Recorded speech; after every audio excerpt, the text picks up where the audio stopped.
too tall for that thing. I'm gonna move this thing down. I'm just messing with you, boys. I'm messing with you. Miami, it is great to be with all of you. It is great to be here. I'm excited to be here. Mike, Juan, thank you guys for your support, for your leadership in Tallahassee, what you're doing. Most people don't understand. I used to serve in the State House. I know what these guys have to contend with and deal with. You have work here at home. You have family here at home. You got to go back and forth to Tallahassee. It is a labor of love, because I think they only pay you guys like 29 grand a year. It is a labor of love to do that job. But thank you for serving Miami. Thank you for serving Florida. Really appreciate both of you guys. I'm gonna make sure I'm gonna get to everybody. I want to make sure I get to them. We have Commissioner Natalie Orbis. Natalie, where are you? Where are you at? Where's she? Back there? All right, good. I know I saw him earlier. He might have had to go do some work. Anthony Rodriguez, Commissioner Rodriguez, he was here earlier. Kevin Cooper, doing a great job. Thank you. Great job. Francis Suarez, I know we were over at the counter. We had a little bit of coffee. I know he had to run because like he's in the private sector now, so in politics, a lot of people run and then you do this job for a while, and then when you leave, some people call it retirement. That just means you're on the other side. He's doing a great job. He's going to continue to do that. Mayor Calvo, where are you? Mayor Calvo is here somewhere. He was here. He had to go back. Listen, a lot of mayors got to go back to work. That's okay. I know he's here. Vince Lago, it's good seeing you, my friend. Mayor Fraga, I didn't see her earlier today. She might have came in briefly because she has to get all the way back. Traffic is it's a thing sometimes. Who you have yours? Former Mayor Bovo. It's good seeing you, my friend. It's good seeing you, my friend. Very good to see you. Commissioner Richard Lara. Commissioner. All right. Commissioner Ralph Rosado. Good seeing you, brother. That's a good tie. That's a good tie. This guy dressed up today. I'm going to mess up this name. Commissioner Ian Vallecillo. I didn't want to mess up your name, so they want to make sure I pronounce it right. I didn't want to mess up your name. And look, the last person I'm going to announce, two people. One, my friend, Sunshine Gasoline, Maximo Alvarez. Good to see you, my friend. I love you. This guy smokes some of the best cigars in Miami. Some of the best ones. And my other good friend, long time, before she became the president of Miami-Dade College. Just how far we go back. Whoa. Madeline Puma Riega.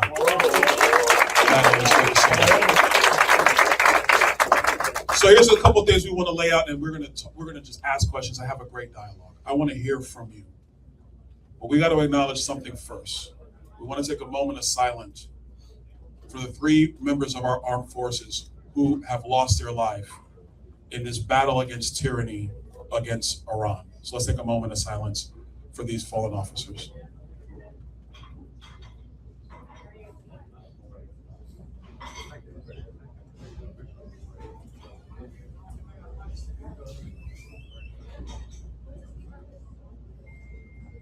Thank you. Freedom isn't free. It's not. I want to thank President Trump for having the courage and the moral clarity to fight for America and to fight against tyranny around the globe. We know what's happening in Iran right now. And one thing I will tell you, knowing Donald Trump, is that he's been right on foreign policy way more than a lot of former presidents were right about foreign policy.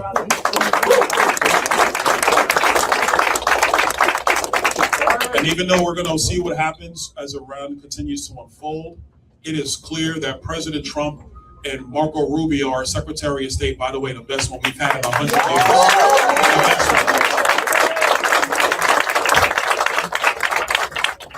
years. Going down to Venezuela to get Maduro out of that country and have him stand for the crimes that he's committed, not just against the Venezuelan people, but against the people of America. That is leadership on the world stage. We are grateful for President Trump for doing that.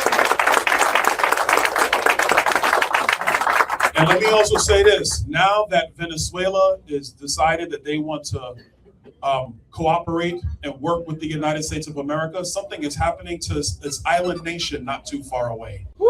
A stranglehold on that brutal communist, terrorist, dictator regime down in Cuba. They're in a vice grip right now. They are in a vice grip.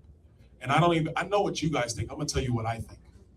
It is time for the Cuban regime to come to an end. It is time for freedom to reign in Cuba and have real open relationships with the United States. Amen. The reason why I wanted to start there is that some people think that, oh, Byron, we have so much going on in our country. We got to be focused on our country, and I agree. And we're going to talk about a lot of the policies facing the future of Florida. But let's also be very clear that America does need allies. Because if we don't have allies, if we ignore what's going on in the world, that's how terror and communism spread. And to be really blunt with everybody, that's what the Chinese want.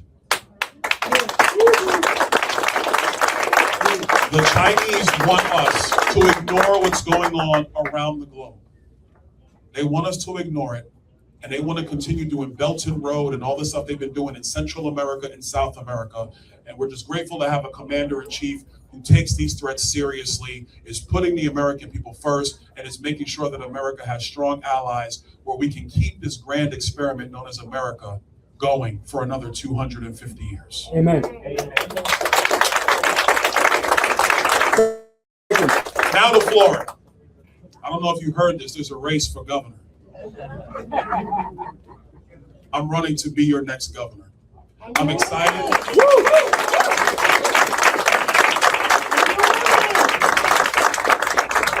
I'm excited to have the endorsement of President Donald J. Trump. I'm excited to have the endorsement of our current senator, former Governor Rick Scott. To have the support of so many of our sheriffs, including your sheriff here in Miami, Sheriff Rosie. My friends in the State House and the guys I serve with on Capitol Hill and Congress who fight for Florida every single day. We're building a very strong and durable campaign, but campaigns are not just about endorsements. It's about your vision for the future. I'm 47 years old. I moved to Florida when I was 17. When I'm 77 years old, long past my time as your next governor, when I'm retired and having a cigar in my backyard, because trust me, I'm gonna have a cigar, Max. That's what I'm gonna do. When I'm 77, I'm still gonna be having a cigar. Amen. I wanna look back and marvel at how Florida has remained the best state in America.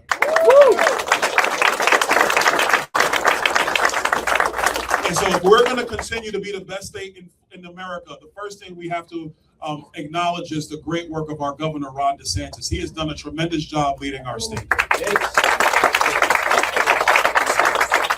His commitment to law and order will remain.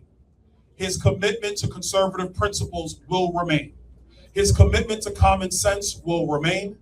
We will continue to fight DEI in our state. We're going to continue to be the best state in all of America. But we also got some work to do. It's about housing for our young people to make sure that they can actually build their dream in Florida. Like I said, I came here at 17 with nothing, trunk full of clothes. Married my beautiful wife, Erica, when I was 23 years old. And we started building that dream here in Florida. And now, 23 years later, I want to make sure that the young kids who are in our colleges and universities, they have that opportunity to build their dream also in Florida. It's about our seniors to make sure that the ones who are on fixed income trying to make ends meet, their property taxes isn't crushing them. We want to make sure that we push insurance costs further down in our state. The legislature did a great job with the governor to start that process. We're going to pick up the ball and continue to push prices down for the people who call Florida home. But it's also about expanding our economies. It's about expanding our economies. We're still going to be an ag state. We're still going to be a tourism state. We're still going to be a healthcare and construction state. But we are also going to become a financial state because New York is crazy. They got Mamdani. That guy's crazy. California is just plain stupid. I don't know what they're doing in California. They destroyed that place. And Illinois, I mean, they don't have a clue. People are going to choose Florida. Our responsibility is to have a plan for the future of Florida. How are we going to grow our state responsibly, balancing our environment with the housing that we need? How is Florida's government going to be efficient for the people that we have to serve? And these are going to be the questions that we are going to answer. That is going to be the policies we're going to pursue. We are going to make sure Florida remains the best state in the country. Last thing I'll say on this, and I'm going to open it up. I spent 17 years in the financial industry. Before politics, my career was banking, insurance, and financial services. I've never seen a company, I've never seen an organization, I've never seen a family get better by growing. Growth is a part of life. Listen, I understand the concerns, but we can't build a wall between Florida and Georgia. We can't build a wall. People are going to choose our state. So I say, let's have a plan for how Florida grows so we can accommodate that growth while maintaining the Florida that we all love. That is the future of our state. That is why I'm running to be your next governor. And so I'm really excited to be here with all of you guys in Miami. And let's open up the floor for questions. And the title of the event, Ask Me Anything. Let's have a good time. And there's a mic going around, so we're gonna get to it. I think you remember me. We met at the community news event in Miami a couple months ago. I represent 65,000 plus veterans, investors, Floridians that have been defrauded in the market in MMTLP. MMTLP is Yes. Be clear. Yeah. When you say MMTLP, explain to people what that is. MMTLP is a preferred share dividend that should have never been traded, but through market makers and companies selling illegal stock, they made our stock tradable, which it should have never. We have been defrauded. We have not seen any transparency in the market.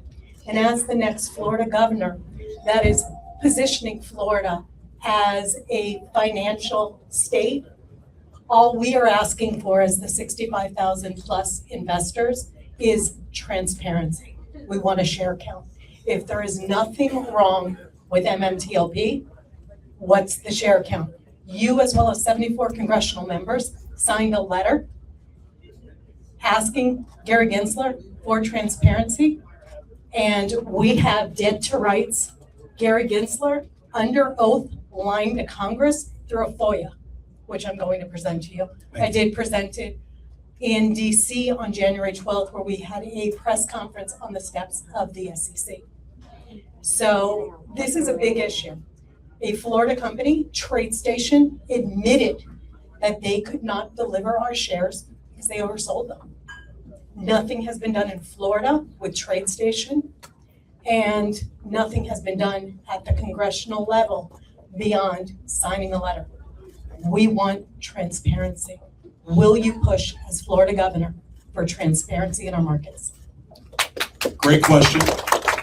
First, 100%, we are going to have transparency when it comes to financial transactions in our state. One of the bills that I authored when I was in the legislature actually dealt with making sure we were protecting seniors from disreputable investments. Thank you for that. I got this. And protecting seniors from disreputable transactions. We wanted to have protections for seniors in their investment and retirement accounts. So we are going to always push for maximum transparency. Second thing, Gary Gensler, the previous head of the SEC, was awful. And he was not transparent about a lot of things. We have a new head of the SEC. I will call him after this event, and we're going to get that ball rolling. Because you're right, it's about transparency, 100%. We will do that. You have my word on that. We will take care of that. Thank you so much. I have the questions for you, Congressman. The first one you mentioned, New York and California, they're doing basically everything wrong. Maybe doing a campaign over there would be easy because you need to solve everything. So my first question would be, what is it that you think the current administration, like Governor DeSantis, or maybe the past administration, has fallen short, to solve, and how are you going to solve it? And my second question would be regarding the main attacks and criticisms that I have seen against you.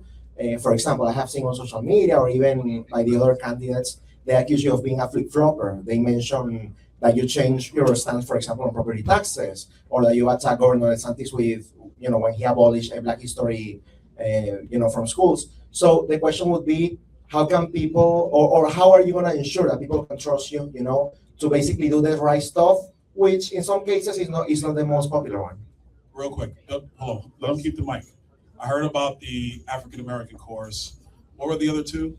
Property taxes. I have seen, for example, with Alligator Alcatraz, because I think that there was like a quote of you saying that was impossible or something of the sort, Okay. and then you were, over there. So basically, yeah, that is some of the attacks. Those two? Yeah, Or- yeah. Okay, all right. Mhm. Because I want to make sure I address them. Of course. Number one, when it came to the course on African American studies, there were actually two courses. Mhm. The first one was one that College Board brought to the state of Florida. The state of Florida rejected that course because that course in the fourth module had a lot of issues dealing with DEI in that course in the fourth section. When the state of Florida said no to College Board, I 100% agreed with the state of Florida. I was asked on Capitol Hill about that, and I said, Florida is doing the right thing. That course should not be taught in high schools. Some of the subject matter that they were talking about, I don't agree with, but that's really 4,000 level college material, not stuff in the AP course in our high schools. The state of Florida and the governor were right to reject it. When they came back and decided to make their own African American studies course here in Florida, I read the entire syllabus, the outlines of the course, and I said, this makes total sense. The thing I had a slight disagreement with about was, did slaves benefit from slavery? And that's the part where I was like, I don't know about that one, but the rest of it is good. So look, I would say in politics, what happens when you have a lot of detractors, to be blunt, is because they're losing. We'll put that aside. Property taxes.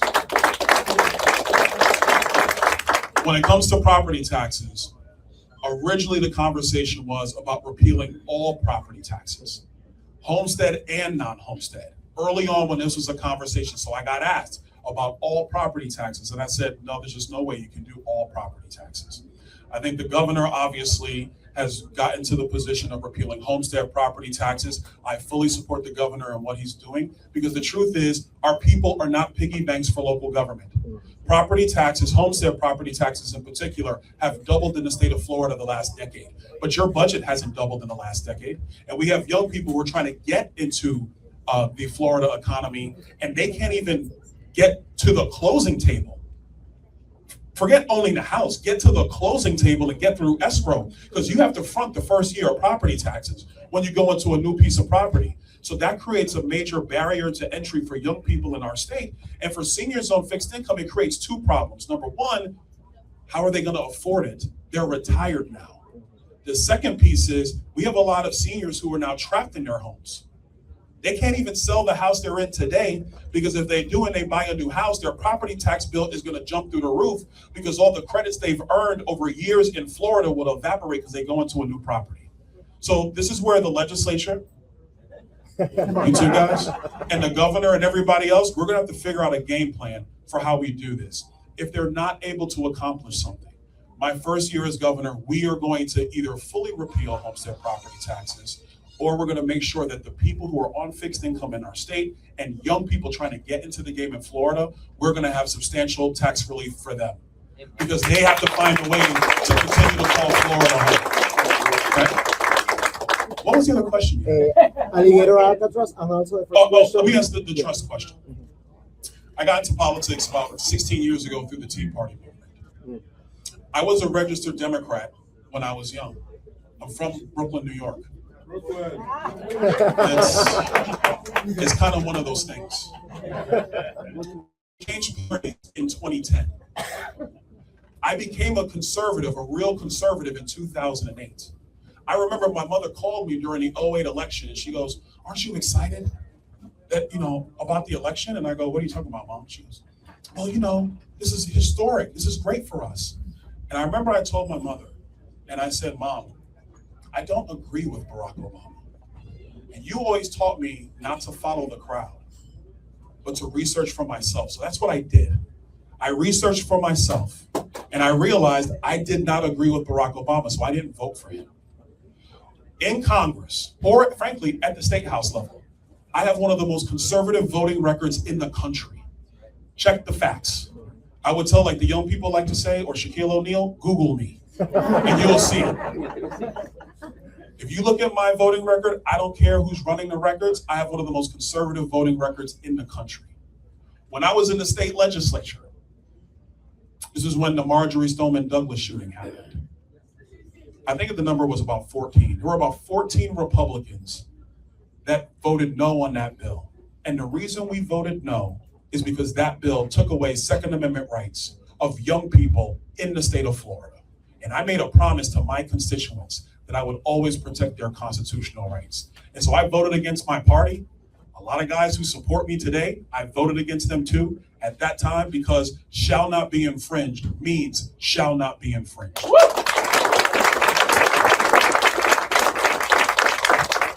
So let's make sure the records are clear. When it comes time to standing against the radical left, to be blunt, a lot of people in my party, they called me to do it. When we were trying to campaign across the country to make sure President Trump came back to office, there was a lot of people that did not get a phone call to go out there and take our message to the country. They called me to do it, and I was more than happy to do it. But forget Fox News and all that stuff today. When I was in the State House, like these guys, and nobody knew who I was, there were no followers on social media, there were no interviews happening, I was committed to conservative principles and conservative ideology and common sense, and that will never change.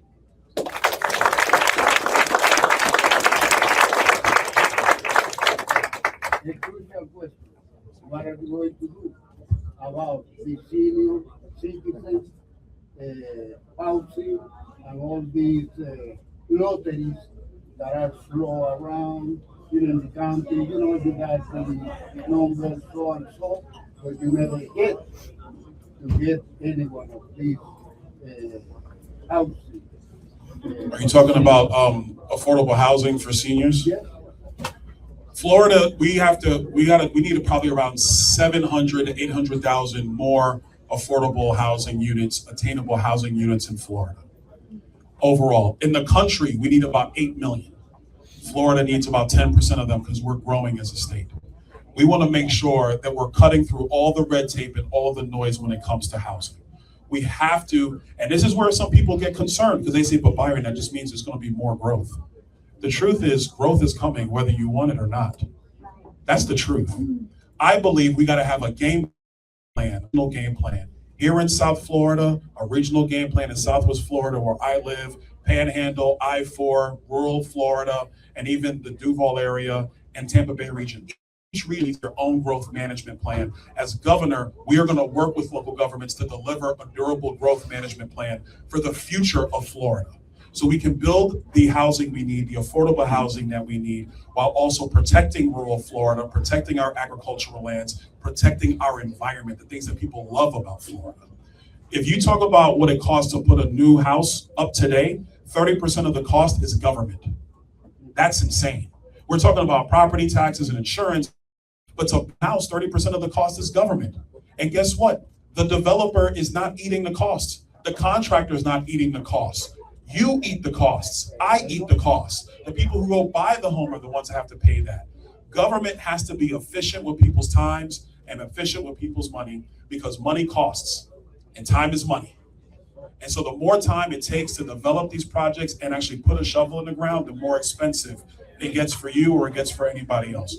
So our commitment is a Florida that is ruthlessly efficient when it comes to permitting, planning, and all operations of government, so we can drive down the governmental costs when it comes to housing and everything else. And I believe that actually brings down the cost of building new homes, which makes it cheaper for people to be able to buy and acquire those new homes.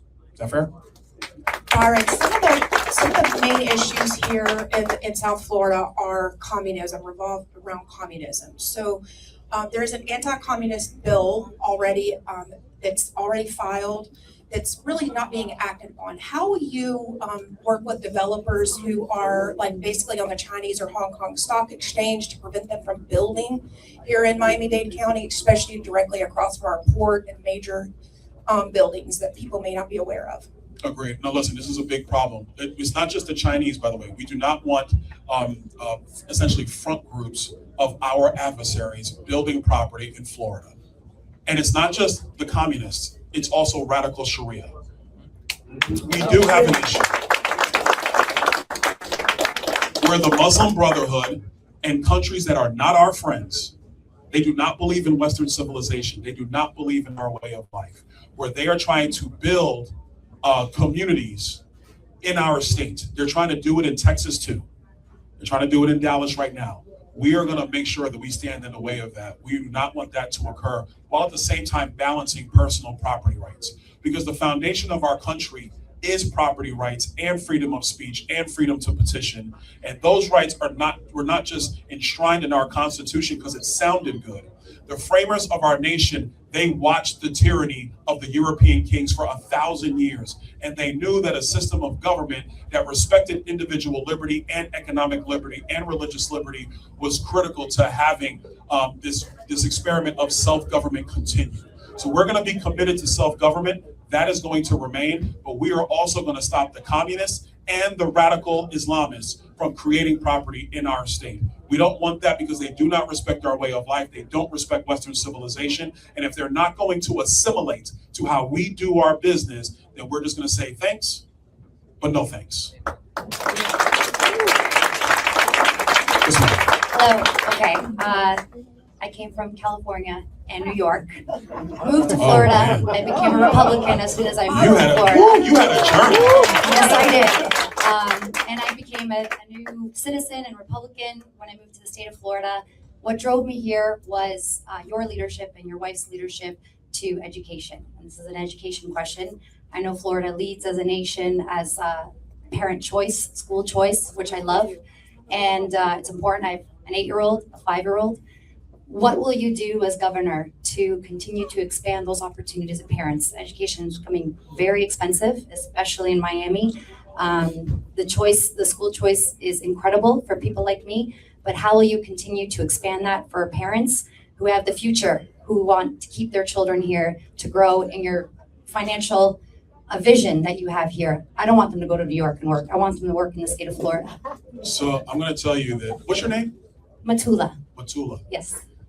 What you desire is what Mrs. Donalds also desires. My wife has a mandate. She wants her sons to raise their families in Florida. She doesn't want to get on the plane to go see her grandkids. You know, that's what she wants. And so this is something where,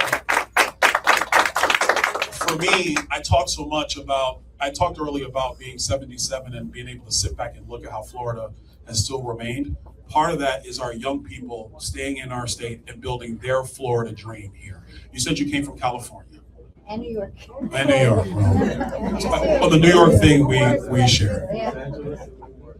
40 years ago, California was the land of opportunity. That was the state everybody went to, and they destroyed the place. You remember those license plates and all that stuff, California dreaming? Well, the vision I have for Florida is Florida dreaming. We want the Florida dream alive and well here. Part of that is education. School choice will remain in Florida. This is something, when I got to the legislature back in 2016, I was a champion for school choice, and I will remain a champion for school choice.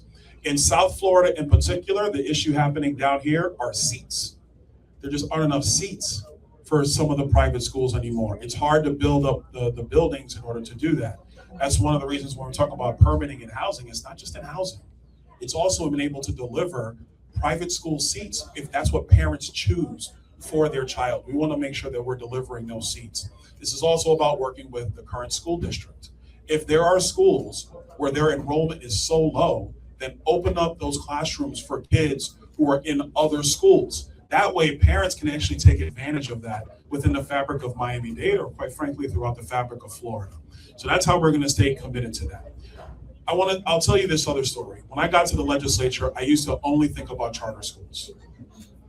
I'm actually agnostic on the type of school. We're still going to have public schools in Florida, and we're still going to have charters. We're going to have growing private schools in Florida. Also going to have micro schools. That's a growing segment right now in school choice. You have parents who still desire homeschooling, and we want to support them and continue to support them. It's about having an economy of education, so parents have the power to put their children in the best place possible. That's what my mom wanted for me. My mother took me out of public school when I was in first grade, kindergarten. I was too young. My mom was a school choice mom before it was even a thing. So I'm committed to this. We want to make sure we're delivering the seats. So there's ways where a kid, if there's not a seat available in the school, that we can find a way to construct that and build that so they have a seat in the school that you choose for your children.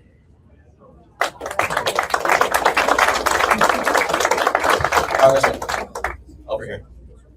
Oh, there you go. I'm gonna come to you, sir. Yes, sir. I have 2 quick questions for you, bouncing off of things that you've already said. So, do you have any plan as a governor to walk back some of the restrictions we've had in our Second Amendment since the 2018 shooting, and maybe reduce the age to purchase a long gun, if not handgun, from 21 back to 18? 1. And 2, do you have a plan to potentially revoke or restructure some of the zoning laws here in Florida, especially here in Miami, where I think the median rent is something like $2,200, and 60% of all of the land here is structured as only single-family home? Do you have a plan to maybe get rid of some of that zoning, let people build what they want? Let me deal with the Second Amendment first. We are going to repeal what was done back in 2019 around people being able to buy long guns. If you're 18 years old, you should be able to buy a rifle. Because if you're 18 years old, you're allowed to be tried in our courts as an adult. You're allowed to enlist in our military and go fight for this country. We obviously know you're allowed to go vote. And so if you're allowed to do those things, you should be able to go buy a rifle or a shotgun or a long gun. And we are going to make sure that gets done in my first year as governor. And let me just be clear, not to them, they agree with me. To some of my other colleagues who might be concerned, nothing else will happen in our state until we restore the Second Amendment rights of the young people in Florida. And I want to be very clear. Because if you can't respect constitutional rights, then all this other stuff we talk about is a moot point. Now to local zoning. This is something where I think we should work with local government.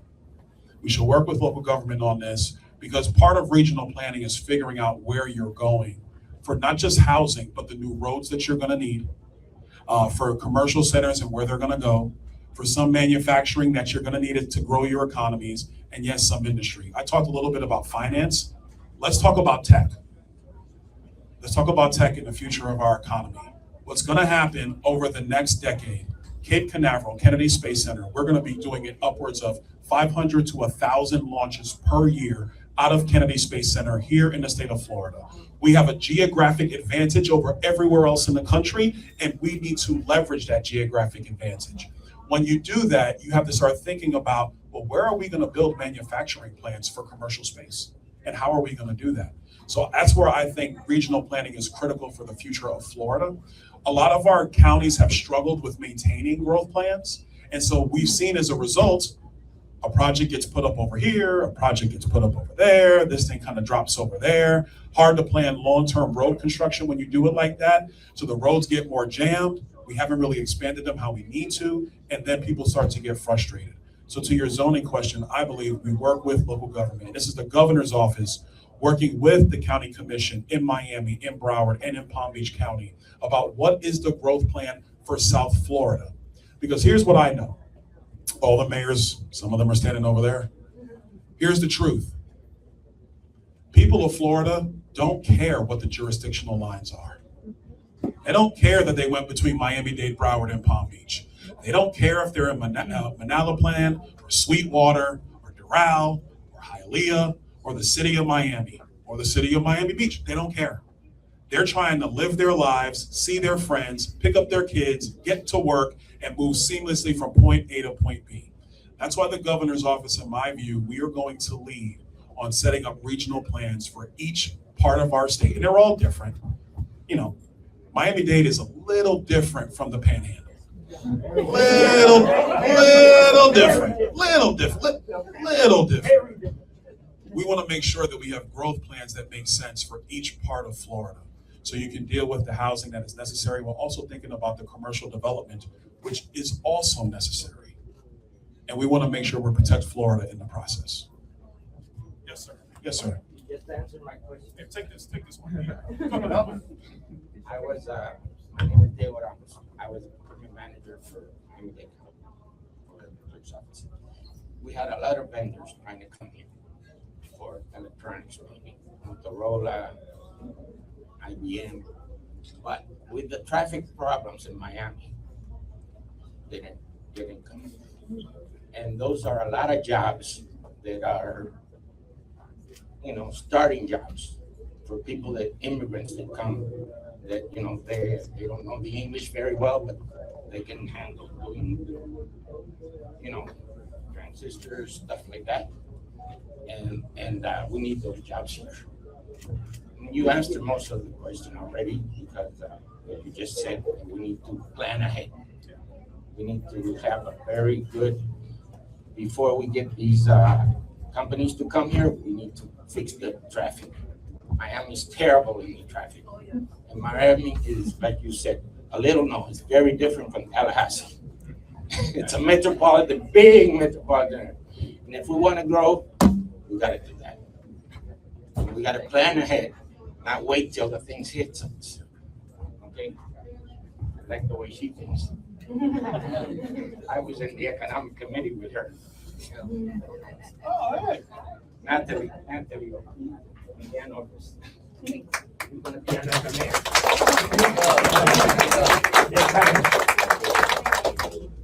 I'll make sure I know the other mic's floating around. I don't want to. Yes, sir. Service. Yeah, we got to make sure we come down to this young lady down front too. Yes, sir. Okay, thank you for your service. Two things real quick. The Voting Rights Act, how will that get passed? What's stopping it from getting passed right now? I know it's in the Senate, but I'd be interested in your take. What has to happen? The second thing I have is about. Quick question. Are we talking about the Federal Voting Rights Act? Yes. Okay, continue. I'm going to answer, but go ahead. Okay. Secondly, lawfare. I'm going to respectfully guess that you don't have Trump money. Neither does Marco. Neither does DeSantis. Are people going to go to jail for what they've done to Trump over the last 10 years? So they don't do it to you. So they don't do it to DeSantis, Marco, JD Vance. There needs to be consequences. Is something behind the scenes happening for people to get consequences for what they've done to Trump, to make sure it never happens again? To you. All right. Well, listen, thank you for the question. I'm going to take Voting Rights Act first and we'll come to lawfare. Right now, the Supreme Court is hearing, I forget the section of the Voting Rights Act, but the one that deals with what affectionately is called racial gerrymandering. The Supreme Court is going to decide in short order whether that's going to continue to be the law of the land. I support the Supreme Court looking into this. My hope is that they do end racial gerrymandering, and here's why. There was a time, obviously 1965, where the Voting Rights Act as it existed originally was definitely needed. There's no doubt about that.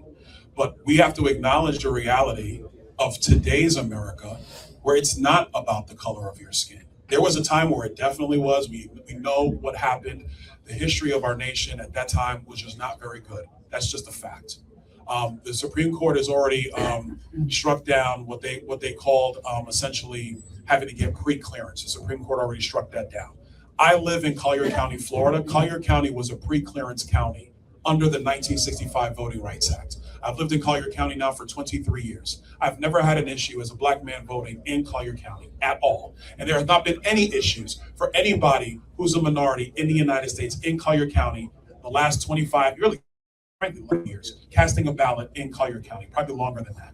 So the Supreme Court looking at the Voting Rights Act is the right thing to do. What's happening in Congress is that we have Democrats who are trying to reinstitute the entire Voting Rights Act as it existed in 65, but that ignores the reality of America in 2026. And the truth is, the reality of America in 2026 is that you are not seeing what the actions of the previous Democratic Jim Crow South that systematically took away voting rights from Black Americans. That does not exist today. And that is why the Supreme Court is going to go through the process of reviewing the Voting Rights Act. If they strike down racial gerrymandering, which it sounded from the oral arguments that it's a strong possibility that that's going to occur, then what's going to happen is congressional districts will be shaped based upon jurisdictions, not just purely around race. And there was a time where that was needed. That time was in 65 through the 70s and even into the 80s. The question is, with America's political framework today, is that necessary today? and I don't think that it is. Now, to lawfare. This is a tough one. Let's talk about, are people going to be held accountable? This is where we have to be careful not to be the radical left.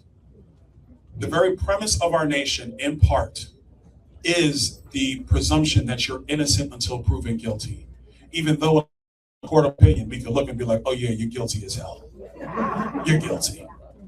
But the truth is, the way our system works is that there has to be a legally binding process where these cases are investigated and people have an opportunity to address a jury of their peers. If, as conservatives, we decide that we are so angry with the radical left that we take on their tactics, that is the way that this experiment called America falls apart. And we would do it to ourselves. I want to hold them all accountable. I do.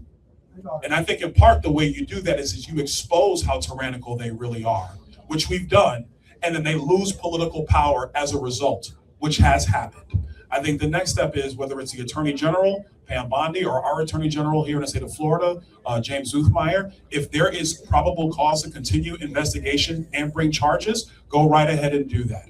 Because the law cannot be a respecter of persons. The law cannot be a respecter of politics. The law cannot be a respecter of wealth. The law has to be evenly dispensed blindly for the entire fabric of the country, because that's the only way you can have a more perfect union. So I don't want it, trust me, I don't want it to happen to Marco, and I don't want it to happen to me. But that's why I believe we advocate for transparency.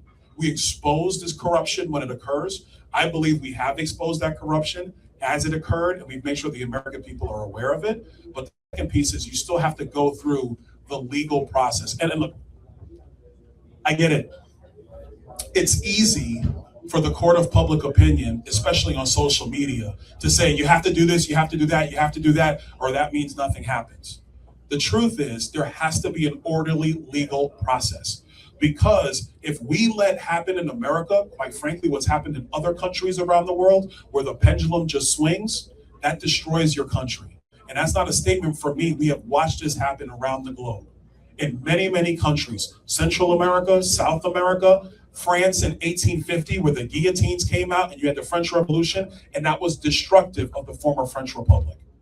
It was destructive. And I'm not a special pleader for the French aristocrats, but that is not the way you dispense justice. That's not justice, that is mob rule. And mob rule always leads to tyranny. I don't care what party you're talking about.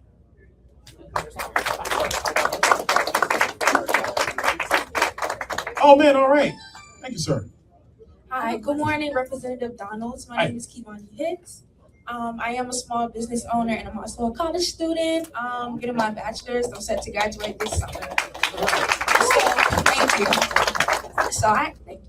I actually have two questions for you, and I'm going to start with my first question. I know that you address the African American studies within the Florida school public system, but I would also like to know, what is your stance on critical race theory specifically? Sure. I'm opposed to it.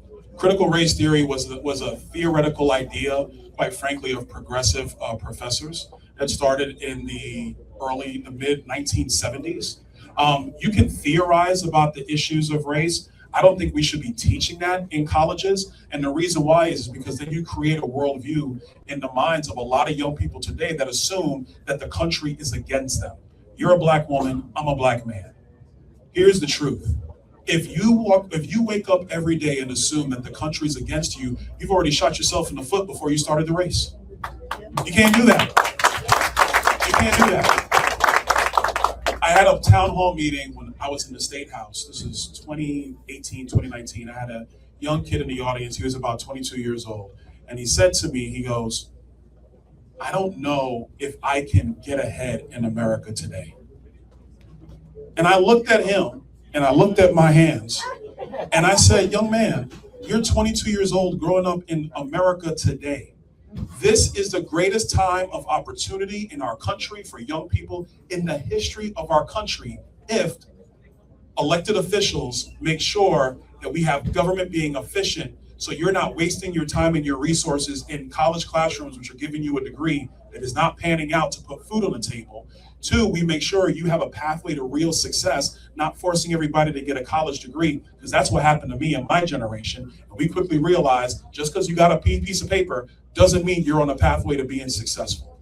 So what I prefer to do with our time and with the resources of the state of Florida is not theorize about the damage of race and racism and slavery, etc., from previous iterations of America's history. Should we know about it? Of course, that's knowing your history.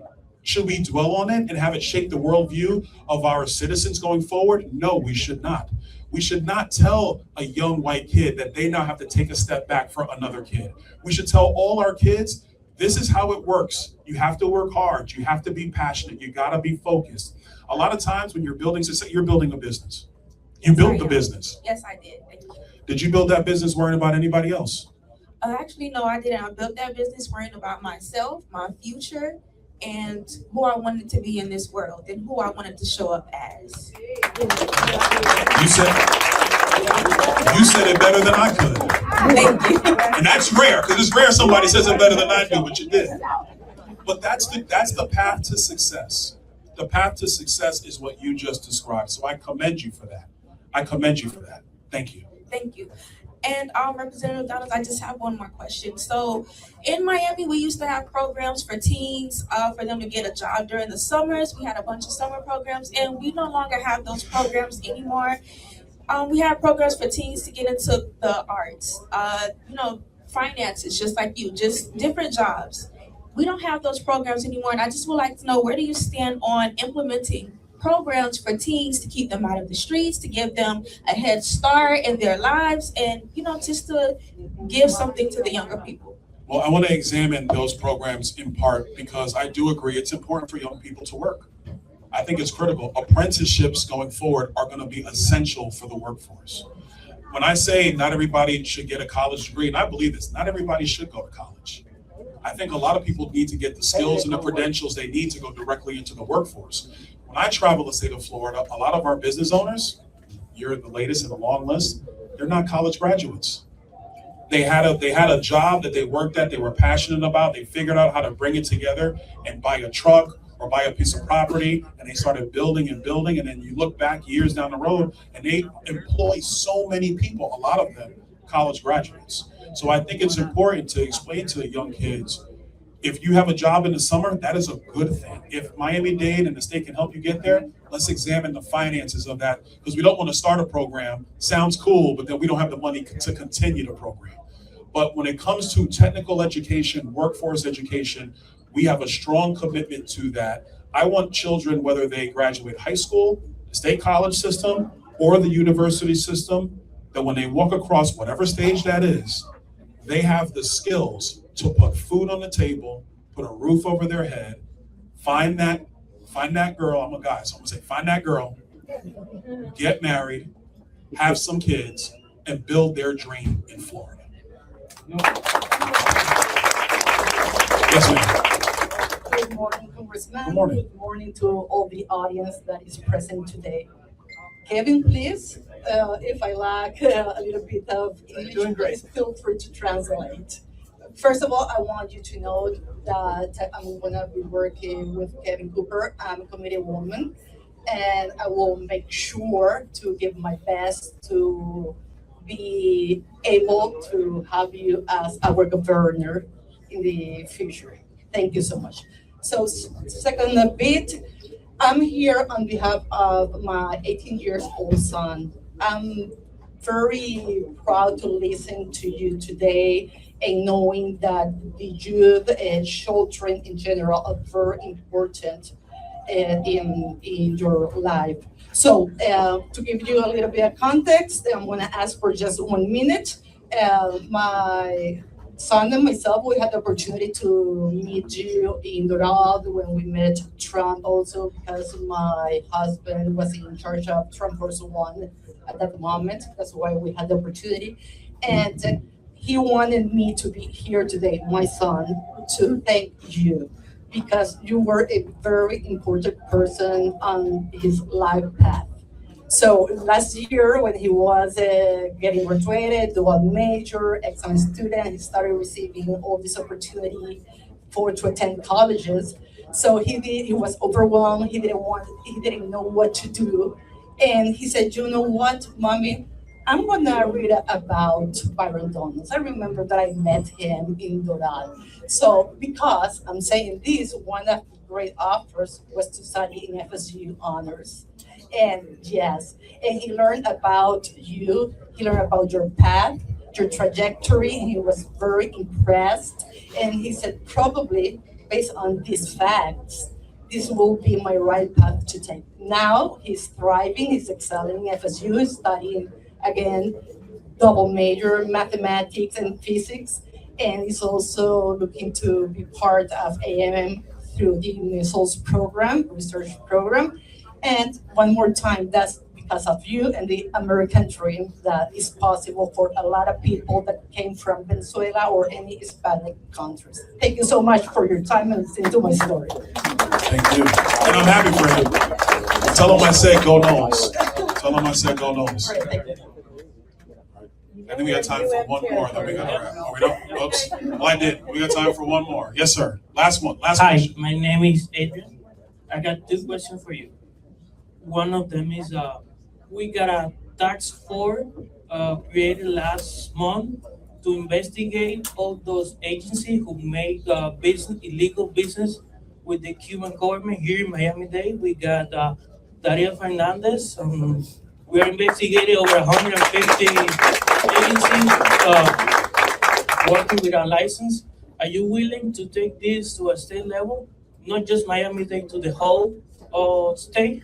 Real quick, yes, I am. The key thing we gotta do in our state, and this is why I believe efficiency is where Florida now needs to lean into, and up top to bottom. Governor DeSantis has started a lot of this work. We're gonna make sure that we work hard to finish this work. And we want it to be consistent over time. The reason why you gotta be efficient with resources so you can expose some of these fraudulent businesses that occur. And that's what we wanna do. We wanna make sure people are being protected. Efficiency and transparency are critical to that.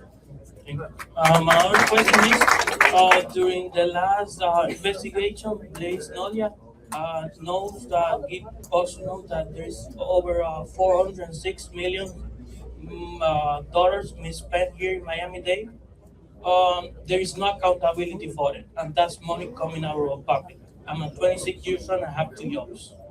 So We need some accountability and transparency.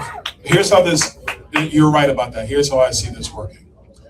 It's one thing, and this is what Blaise is doing and the governor are doing are very important. I'm glad they're doing it. All of the doging that's occurring at the local governmental level, all of that is going to remain. We're also going to be doing doging of every state agency. All of that is going to remain.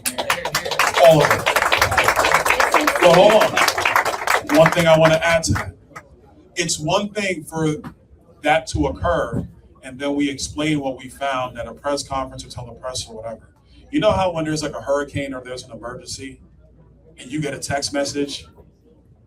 What we want to do is that when these audits are available, no matter what part of government you're talking about, the citizens get a text message. Hey, here's an alert. These audits have been done. Go click here and actually examine what's going on. Because the only way you're going to have real transparency and accountability is that the citizens have to be informed of what is happening. And look, with all due respect to the press, a lot of people don't listen to you guys. So it's important that we communicate directly to the people the same way we communicate to you about there being a traffic accident, or unfortunately, if we all get the Amber Alerts, unfortunately, if something's happening with a kid, we need to be that transparent when it comes to government spending. That's what I'm committed to. Because like Benjamin Franklin said at the end of the Constitutional Convention, and he was asked, well, Dr. Franklin, what do we got? Monarchy or a republic? And he said, you have a republic if you can keep it. And the only way you can keep it is to be informed about everything your government is doing. And we are going to make sure that you guys have access to all the information of your government, whether it's local, county, state, so that you're informed about everything happening in our government, and that informs you in the political decisions you make, so we can keep Florida as the #1 state in America. Well, listen, I just want to thank everybody for coming. I really appreciate you guys. The campaign is going great. We're excited about everything. Polling looks good, but we're going to keep fighting. We're keeping in 54 counties. We're going to be in every county in our state. God bless you guys, and thank you for being here.